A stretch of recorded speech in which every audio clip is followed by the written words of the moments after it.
Hi everyone, I'm really excited to have our first episode of Shakti Kula. I welcome everybody. So today we have a very special guest, Andrea Olivera. Now, Andrea has dedicated her life to the study of Ayurveda, Jyotish, yoga, and the Vedic Sciences. And she's actually one of Canada's leading Ayurveda beauty and wellness specialists and educators. So, without further ado, I welcome our Andrea. Hello, Hello, Andrea. can you hear me? Yes, Namaste. Nice to see you. nice to see you. Thank you so much, Andrea, for accepting to be here live with us today. Um, Now, this is a new project for me, and when I was putting this together, and the first person I thought of was you. Oh, So I'm so excited. Very honored. Thank you so much. it's my honor to actually have you here. You inspire me in so many ways. And just thinking of bringing women together and sharing this powerful energy of Shakti, of the feminine, and in so many ways, you express it in the way you are and what you do. So, Oh, thank you. This is wonderful. Well, thank you. We have so much to talk about, so much to share. We're girls, and the Shakti loves to talk and share, right? So, definitely. So, actually, my first ever question that I've never asked you before is what inspired you in your journey? How this all began for you? wow. I was raised by five women, and we had a lot of Shakti in our house with five women. My great grandmother, who had gardens, and she really was almost like an omenologist and very mystical woman. And she came from traditional Aboriginal, I'm South American, so she's a native Indian of South America, and her husband, my great grandfather, was actually Armenian, like yourself, mixed. So they were very mystical and very different. But she always taught me about the language of flowers and the language of nature. So she started to teach me as a very young child. And then we moved to Canada. So my aunt and my mother and my grandmother came here, left one aunt and my great grandmother there. So we would travel back and forth. And every time, I would be honored when all five of us were together, and each one of the mothers that I was raised by had a specific craft or gift. And so I was always influenced by understanding nature and herbs, rocks, minerals, healing techniques, and then making of cosmetics and beauty treatments. My aunt was actually Miss Uruguay, and so she had the beauty aspect. And so when I came and grew up in Toronto, my mother enrolled me in sort of beautician courses, and I became a makeup artist at a very young age and started working in the spa industry. But I was always at home continuously being taught the metaphysical sciences. And it was only when I was around 12 or 13 that I found the Egyptian museum. And I would escape to, where they had Tutankhamun's tomb and the stories of embalming. I was fascinated by the ancient Egyptian ways of like embalming the bodies and all the oils and the anointment. And so I started to study that mythology of Egyptology when I was very young. And then by the time I was like 15, 16, I got into the, sort of more of the Asian, like sciences of healing, like Chinese medicine, Japanese mysticism. And then that brought me to Ayurveda. And once I found Ayurveda, it had the language of my mother's. It had that language of like the elemental wisdom and the omenology. So I felt like I entered home, or I felt like I was home with Ayurveda. And so then I started to move into Vedic temples, to start learning the lifestyle. So I moved into an ashram. I went to India, lived in many ashrams in India, but in Toronto I also lived in an ashram and really dedicated my path or my practice to learning, you know, all the different things. And one of the things, in ashrams, women live with women. And so all the matajis, which they call mothers, the mothers of the ashram, they taught me many things. And we're in Toronto, so it's multicultural.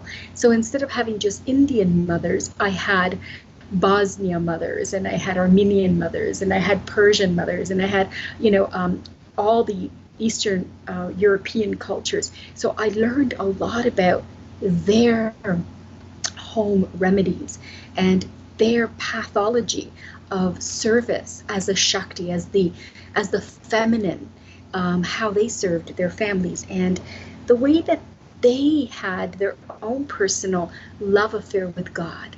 Because of our culture and our nationality, we are all going to have a very different expression of God consciousness and the worship of that. So I was very inspired by all those connections. Wow, what a blessing to have all these inspiring women around you. Do you feel Yes. like you were meant to be doing this? Was it a sort of a dharma, let's say, or? I was very blessed that already, my mother, my grandmother, my great grandmother, my two aunts, they already knew what I was going to be when I grew up. And so they started my training very, very young. So, my mother still today, she does tarot readings, and my aunt does energy work, and she also is like a bit of a medium. And my grandmother, who passed away January, she was always, into herbology. And my great grandmother who passed away, she would have been hungry, and she passed on those secrets, and they all knew, and they started very young because they loved astrology and they loved sort of the divination arts. So when my mother was 15 years old, my great grandmother gifted her a coin of I think it was Saint George slaying the dragon, and said that this was going to be for her firstborn daughter, and that I would be a priestess, and that I would be carrying on sort of the lineage and the family traditions of the divination arts. And here I am, initiated into that path. Wow.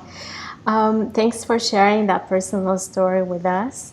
Do you think that there were any challenges for you going through this and learning all of this, being a woman in this, let's say, modern society? Well, being an immigrant is always a challenge, trying to fit in and trying to understand being a different immigrant, sort of like with my fashion statements and my interests into the occult and the metaphysical arts. I always started to gravitate towards my associations were very, very multicultural. So all my good friends were Punjabis, and they'd take me to the Gurdwara, or my Guyanese friends who were Hindus, and they would take me to the Hindu temples. So my associations became sort of integrating into families that followed spiritual paths. I would drum with the Rastafarians, and I had associations with different of the cultures. The challenge I always felt was, within all the cultures, there's always, I witnessed women having to struggle with cultural rules and the identity that they were, brought up in, and wanting to be the Shakti, the divine feminine, but not knowing the language, not knowing that that's what they wanted to be. And it wasn't about freedom or the feminine rights. It was about the empowering of the natural power that is in the Shakti, in the feminine, in the physical body of a woman. So I noticed that there's the tribal women had that knowledge, and they tried to teach the younger generation, like, the self-worth and staying within that power and that consciousness.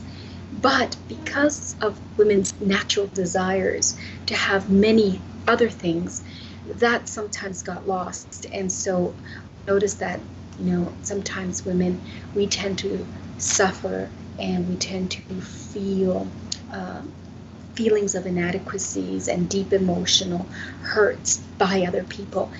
And then we go through that stage, but then there's a wisdom that starts to happen. And we start to recognize that whenever we want something from someone else that we can't get, it's what we're looking for inside of ourselves. And so women's wisdom starts to grow, and there seems to be a bit of a calming that happens after menopause, a little later after our 50s, where we start entering this kind of like not hunting and grasping, which can cause a lot of challenges. So personally, I'm 52 years old now, and I could say I've calmed that Shakti down.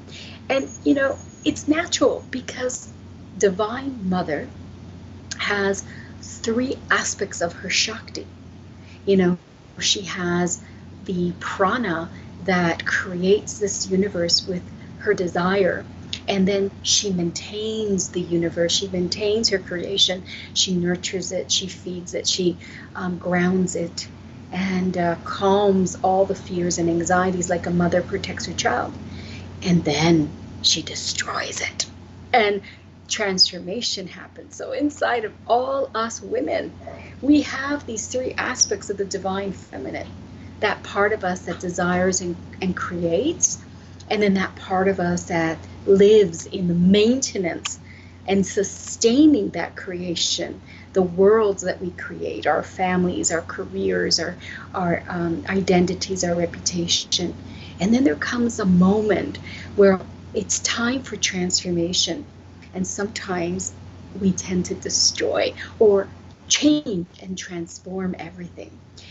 So after that cycle of creation, maintenance, and transformation or destruction, there comes a settling in the consciousness of the feminine.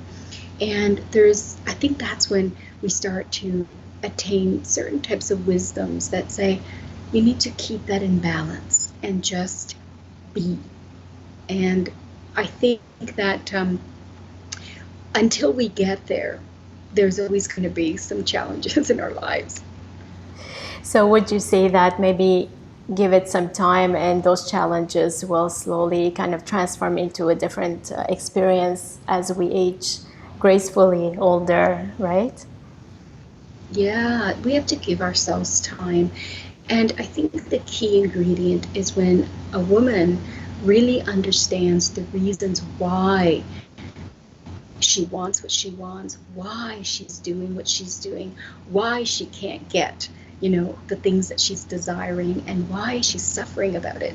When we take time to really understand that, we will transform our consciousness.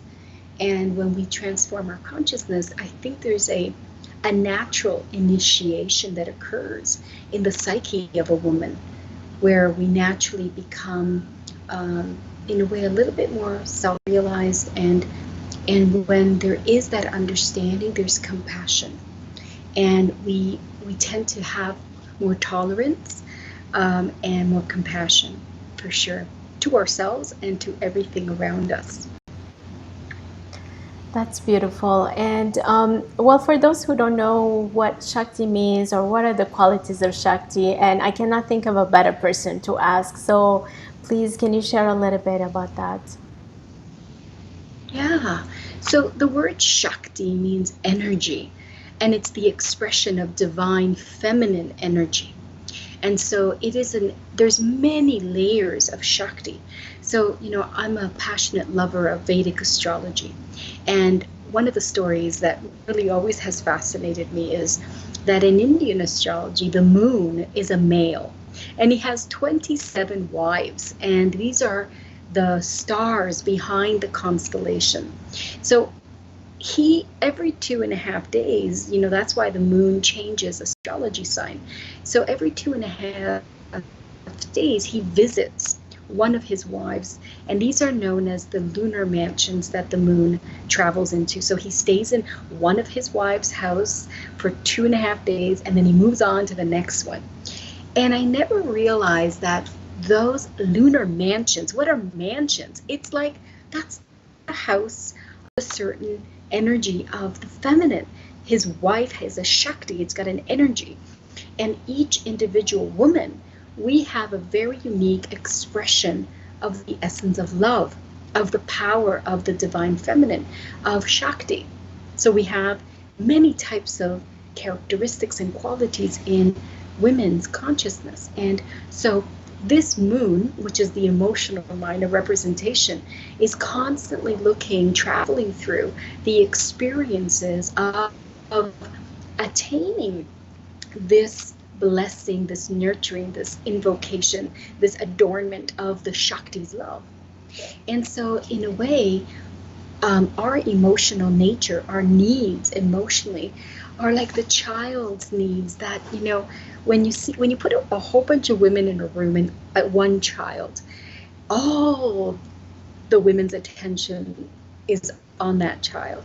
And the child loves to journey from one to the other, because the child receives a different flavor of attention, of love, of energy.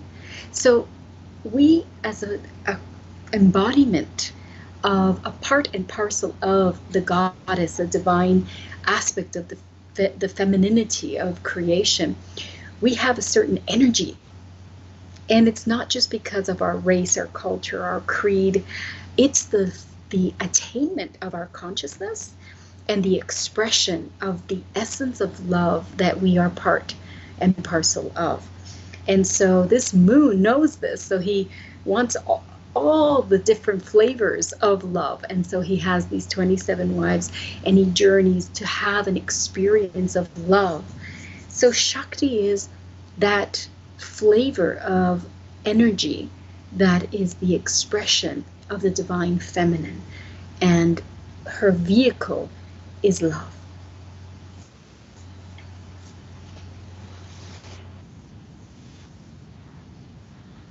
Yeah, so I'll take you around my little, and so I have, over here, I don't know if you can see, but Mother Durga, right? And that's Shanti Durga in the form of a peaceful goddess. And of course, every goddess has her lover. So she's got Krishna there.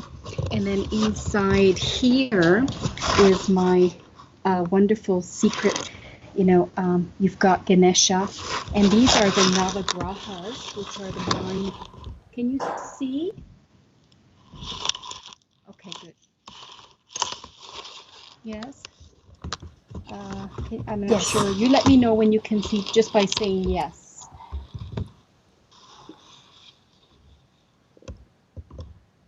Okay, I think, what is it that you're showing us? That's the Navagrahas, Okay. which are the 9 planets. And then behind here, behind Ganesh, I'll just show you a little bit of the divine feminine. Can you see her? Just tell me when you can see. I just wanted to check if your mic is on. Yes. If you can just double check. Yeah, can you hear me? I can hear you. Yes. I hope everyone else can hear you as well. Okay, I'm not sure. So then, and then I have over here, these are the other deities, which are the feminine. I'm not sure if you can see them. Can you tell me yes or no if you can see? Yes, now we can see. Yes, okay. And then this last one. So I have many forms of the divine feminine all around. And yeah. So, and I won't show you everything else I have, but my abode is like a temple. So, so basically all the different aspects of the divine feminine are around me. And of course, with the divine feminine, she always has her consorts, which are some of the male gods like Shiva, Krishna, Vishnu, right? Lord Brahm, all those things. So they have to be around too, right? They can't just be an abode of feminine, because then, the women energy, they need the balancing. The yin needs the yang, right? So the Shiva and Shakti, Ida and Pingala, the sun and the moon. So there's always this understanding. I wanted to ask you, for example, what advice you would give to women who want to express the different qualities of the feminine. And a lot of times in this culture, women think that there's only one certain quality of the feminine, and if we don't necessarily identify with that one, then we kind of feel like we're not really having that connection within us with the feminine. So how would you encourage women to express it? Because I feel it could be expressed in many different ways. Yeah, that's a good question. So I think it's important. There's many layers to your question. The first step always is knowing ourselves. So we have to know ourselves. We have to understand the elemental arrangement that makes up our body-mind type. What is that constitution? What is that prakriti, which is our innate expression of an element? So sometimes we don't recognize the simplicity of it. That's what I love Aboriginal sciences, because in Aboriginal sciences, they kind of characterize each person as sort of like a mere reflection of an element. So we have wind goddesses. So when you have a lot of wind in you, then you have a very interesting feminine expression that's a bit masculine and changeable, and it has a lot of different expressions. When you have more water in your body, your femininity is very nurturing and very sensual, because it's the qualities of water. When you have more earthy, you're more grounded and seated and earthy in terms of strength. And fire is, we can tell those fiery, athletic, entrepreneurs, go-getters, and delegators, right? And so those fiery qualities in a woman can be expressed. And so I always find, and then of course Akash Spacey. So you've got the mystical women and the ones that hold space for many people. So when you know your body-mind type, you will start to understand a little bit more of that mere reflection. That's the first step, is awareness of your elemental body, so that you can have elemental wisdom. And on my website, you guys can download a free guided meditation that takes you through that journey of understanding the elements within you. Okay, that's really important. The second part is knowing your cosmic anatomy. That's why Vedic astrology is so important, because it describes to you the star that your ascendant was born under, not just the zodiac sign, but the flavor behind that zodiac sign that flavors the story of gods and goddesses that you may have certain characteristics and qualities of. And then our emotional mind is always, sort of described by the placement of our moon. So then that now tells you another flavor of the Shakti, the energy behind, that emotional nature in our mind. And again, it's like a layering of self-discovery. Then you'll start to see that our actual shape and our actual tendencies are very similar to the different mythological archetypes available in shamanic studies and Vedic studies and Buddhist studies. There's always stories of the feminine. And so that's one layer, is that search. And on the journey to finding or discovering that, we start doing our inner personal purification work, because we have to address the lower nature in us. We have to address the negative emotion that we carry from lifetime after lifetime because of old perceptions and old consciousness that's blocking and we're stuck in, that we keep repeating certain behaviors. And if our behavior doesn't change, then we can't evolve to the highest aspect of our divinity. So it's really, really important for us to understand that. And it's really important for, for us. I think, am I getting dark? Is because the sun is changing. Is this better?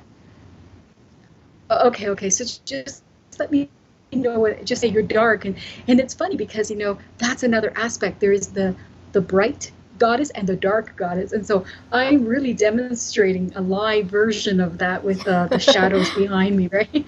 So just say dark goddess is on now, and I'll change to the light. But so basically, this your question is very layered and it's very complicated. It's not that simple. There's no one-way track. And that's why, the stories of Kali are so beautiful, because, there's these 10 forms of the divine goddess. And, all the stories show the different forms. So I think starting a very deep, profound research of your behavior, your consistent reactions to life challenges, and your belief systems, what you believe about yourself, about life, about God, and then start to transform those lower natures, that lower consciousness, into more of divine qualities. One of the ways to do that is always, a woman, to get your power, you have to identify that saboteur that lives within us, that wants to sabotage our success. And that saboteur could be the consciousness of ourselves as a little girl that's taking a tantrum, or a fierce teenager that's angry and wants to destroy, or a woman that's blocked and stuck because she's frozen in fear, or she's flying away because she is faced with certain things and she can't digest that. So or she's fighting through life challenges and doing her purification practices and putting herself under pressure to perfect. And so there's fight, flight, and freeze that happens to women. And so again, your question is very complicated, and it's the whole journey of personal self-discovery. Because once you enter into the domain of understanding yourself, know thyself, then you can heal thyself. And that's the motto I operate from. Most of the time when clients come to me for, their Vedic astrology reading, or karma, emotion release therapy, or Abhyanga facial, or anything, or just a simple skincare regime, I get them to really understand themselves. And I spend a lot of my time teaching people about their cosmic anatomy and their elemental sort of body-mind type, so that that knowledge can really help expel the darkest part of that's blocking them, and that's stopping the transformation to get to the real self, which is a part and parcel of that divine feminine Shakti. Thank you, Andrea. One more question in terms of society, let's say, how can parents create a space for young daughters or children to grow in this and to explore further, or what can we do as adults to inspire the new generation? Yeah, I think, in ancient Vedic civilization, there was always this, and still today in parts of India, China, and in different sort of shamanic cultures, there is this understanding of the planet's light that shines upon us at the time of our birth, and that indicates our life purpose, our dharma. So if parents understood their child's life purpose at a very young age, that's why in Indian culture it's a ceremony when the child is born, the astrologer is there taking down the time of birth, date of birth, place of birth. And then when the baby's 1 year old, they have this party and they invite all the community, their friends, and the astrologer starts to read what this child's life purpose is. And that, when it falls upon the ears of the community, then the community holds the vision for that child. And then all the training, the teachers, all the support starts to happen to help that child become that artist or become that doctor or become that warrior. There is a community sort of support system, and I think that that's the first key, is that we have lost that support system and we need that back. And the way to do that is by starting to look at ancient civilizations that hold keys to building a better community. And then what we can teach the women or young women in our generation now is that there's no benefit in comparison. And when we compare ourselves to another Shakti, another energy, another woman, that comparison can cause us self-hatred. And I think, when I spent about 14 days in Dharamsala, India with the Dalai Lama, the first thing he said was, oh my God, there is this disease in human consciousness that is this disease of comparison. And when a human being compares themselves to another human being, they lose the knowledge that we are meant to be extremely unique individual part and parcels of aspects and mirrors of divinity, and that by comparing ourselves to another person and trying to be like them, we lose the opportunity to live authentically in our unique expression of that form of divinity. And what happens is we start training ourselves, and we start training our children really to start self-hatred. And when you have self-hatred, it's because we're comparing ourselves. So if we could just stop that right there, we would be so okay. And it starts with, the artists in the group. When you take pictures of beautiful beings, take pictures of the 3 body types and let the vatas feel beautiful for being that body, mind, constitution, and the pittas for being that muscular, athletic, powerful lioness, right? And then the kaphagenic person that's very watery and very earthy, let them feel good in their form and appreciate the elements in their own unique beauty and the manifestation of that in the individual personalities and body types and shapes. So the artists used to paint all forms, right? They used to paint these voluptuous beauties and then these very thin and very muscular. So we have to bring that back.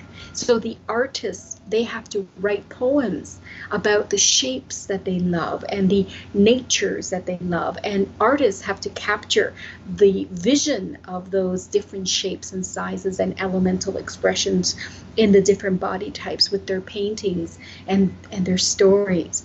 So if we bring that back, that awareness and that acceptance in our culture and in our community, what ends up happening is that we start accepting individual body mind types. And then an earth body that's square or a water body that's naturally round will never try to be an air body, which is like a twig that is very tall and thin or very short but small boned. You see, and so we stop this trying to be something that we're not. And that's the key, and that's what we should teach our children. I don't know what I did there. Did I change? I think it's all good. Okay. That's good. Thank you. That was really beautiful and really wonderful advice. And I feel probably as adults, as we do our own work, then we will be more available as well to create that for everyone else, either for the next generation and as artists or whatever work that we're doing. Now the work that you do is absolutely empowering. I've had the opportunity to learn with you, to receive your services, and what really strikes me is that wonderful acceptance and love and caring, and such an empowering way, whether it's about beauty in the spa services or astrology, whatever you offer. It's really empowering everyone. Could you tell me a little bit more in detail about what you do, where you're located? I know you also offer services online as well, so let's hear more about your work. Yeah, my work, well, 34 years I've been in the spa industry, so I train anyone that wants to get into the healing arts how to do Ayurveda facials, massage, Indian head massages, and you can come to Toronto where I have my business and my training center, and also my product distribution. So I have a Ayurveda Rituals company that produces products which are organic Ayurvedic skincare and botanical perfumes, and then I also train people into becoming Ayurveda spa specialists, and then provide services like the facials and Abhyanga Ayurvedic massage and the warm oil that pours over the third eye, the Shirodhara. And some of those things I do online. So I'm going to be launching my educational programs. Like, especially I train a lot of yoga teachers that want to cross over into the healing treatment room. So I'll be launching the Indian head massage for yoga teachers on the mat, but also for massage therapists, nurses, and anyone wanting to start a career into the healing arts. They can learn. That's a good starting place to begin. And then I offer treatments in Toronto. I also offer my karma life readings and karma emotional release therapy on Zoom and or Skype. So we have these opportunities to do long distance readings. And, you just have to email me and set up a time and an appointment, and then we take care of you. I always need your time of birth, date of birth, and place of birth. So sometimes people don't know, and I always recommend that you start that research. Try to find to the closest time that you were born as possible. So interview your family, your parents, and then sometimes you have to go to the hospital that you were born in and look at hospital records. And sometimes baby pictures have the time written on them, but it's always good to try to find out the exact time that you were born.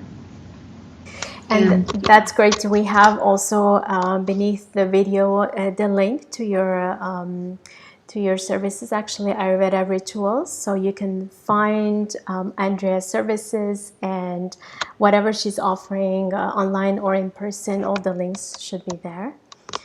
Thank you. I don't know if you wanted to add something. I always I believe, I'm a kaphagenic woman. I'm very watery and earthy. So my nature is to give gifts and to be generous. And sometimes that's a power of the Shakti, is that she's always understanding the level of the energy that she can give and what she has to preserve. And so an old wise feminine teacher who taught me a lot about healing and energy, she taught me that a wise woman always reserves 20% of her Shakti, her prana, her life force energy, her strength for herself. And that, I think that if we could all learn to integrate that, like out of 100, we're always giving 80% or sometimes 95, sometimes 99. And we have to train ourselves at a very young age to keep the minimum of 20% of energy for ourselves and our nurturing and our personal self-care, and not to feel that our personal self-care is only external, our hair, our nails, our makeup, our clothing. It's an internal healing. And so we need time to grieve in community with other feminine energies. We need more sisterhood, more sister associations. That means that we actually need time to build deep, trusting relationships with other females. And that's a very tribal, survival. And one of the things that this society is doing is it's separating women, and women are isolating. And so, yeah, it's very important to reach out to other women and learn to be a trustworthy friend and companion, and learn that by trusting yourself and trusting another person. And I'd like to end with one goddess code. And this is controversial, and this is a challenge for some, but there's a goddess code that is secret and sacred. And that is that the feminine divine always respects the territory, the Shakti, and the energy of the other Shakti's creation.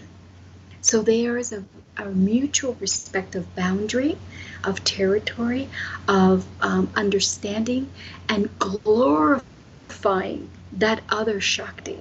We have lost that, to glorify our sister, to praise our sister, to let her shine, to give her a moment. And so when we bring that back, that love flow between the sisterhood, then you'll notice that the divine feminine expresses herself amongst every individual aspect of her personality, which is us, the feminine, women in the body of the feminine.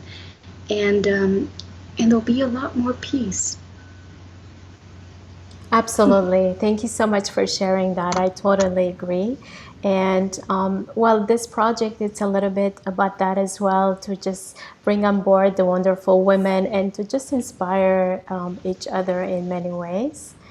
So I want to thank you, Andrea, for being here. I really Thank you, and appreciate thank you for doing this service. Thank you for doing this service, you. and Goddess blessings to you, to bring this knowledge to all, people, not just women, but men too. Remember, whether we want to or not, all women are mothers, and therefore, if we take the responsibility to nurture all our children, creation, men, society, then we start to really bring that Shakti to life, and the care of the Divine Mother, the Universal Mother, through each and every one of our own individuation. So Absolutely. thanks for doing this. Thank It's you. great seva to the goddess. You're doing great seva to the goddess. Thank you, So I'll say Andrea. good It's night been to all such a of you. pleasure. Thank you. And I mean, like you said earlier, we could talk about this for many, many hours, but I think it kind of introduces a little bit about what Shakti is and how we can be expressed. And thank you so much for all your knowledge. And please, everyone, check out Andrea's website. She has beautiful products as well, and she has prepared them with care and with a lot of research and knowledge as well. Thank you, That's Andrea. great. You're very Thank welcome. Take you. care. Namaste. Namaste. Bye. Bye. Thanks, everyone, for joining us. I hope you enjoyed our episode with Andrea Olivera. And I invite you to subscribe to the channel and share with friends. And check out our next episode soon. Thank you. Bye bye.